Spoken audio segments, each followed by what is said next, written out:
He is my MD, my arranger, and my accompanist, and my therapist, who often invites me to lay with him on his couch. He is the one and only Nigel Lilly.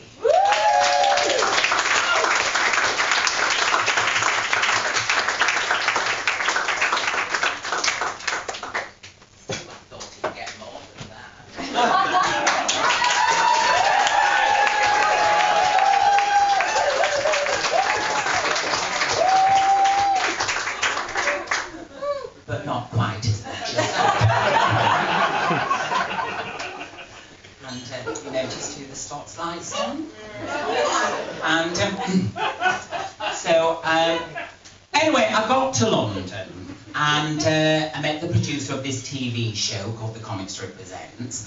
And now, if you can imagine, I don't know if you can anyway, if you can imagine Jackie Mason in nipple tassels and a thong. Yeah, well, if you can, you probably need therapy. But anyway, it wasn't that type of show. But it did get me tush on telly. Another person on telly. They didn't look like Youtha Joyce or Benny Hill dressed up. Thank you, ma'am. And anyway, you know, I'm on a roll and I'm looking fabulous with all me long, black, big, bushy, frizzy hair, looking like a Shaka Khan plane crash everywhere I went. And anyway, the next thing I know, I've got this #1 Eurobeat record and it takes me all over the place. I'm getting the red carpet treatment everywhere I go. It's just absolutely knockout. And the point that I really knew that I'd made it was this one afternoon. I was sat in this makeup chair, having a little bit of light grouting applied, you know. Should try it, though. And not really, it's right lighting for you. And sat right opposite me, in the next chair, is only the screen legend, Ingrid Bergman, having this wig fitted. So anyway, I clocked her and I said, and then I heard myself say to her, she smiled at me, but I heard myself say to her, well, hello Ingrid, you're doing well for yourself, aren't you?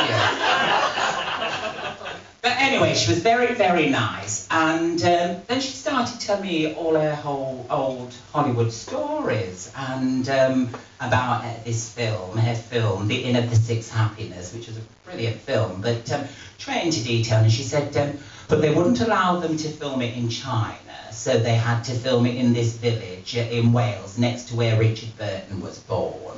And I said, oh Ingrid, by the way, do I look like Elizabeth Taylor? She went, no, don't be daft, now pay attention. And so she said, so she's going on about this film, The Inn of the Six Happiness. Anyway, I sat there, and I sat there, and I sat there. Well, by the time we'd gotten to the fourth happiness, I said, Ingrid, please, will you put a sock in it, dear? I said, I'm on in 10 minutes, and the melatonin started to kick in. Honestly, I mean, these screen legends, I mean, they drive you mad, don't they? If I see one coming, I run a mile, me. But you know, it's just amazing. I mean, who'd have thought a kid from Grimsby would have been sat there having this Hollywood legend tell you all her Hollywood stories at any point in your life? I mean, I don't know what my future holds, but I'll tell you one thing, I've had one hell of a past.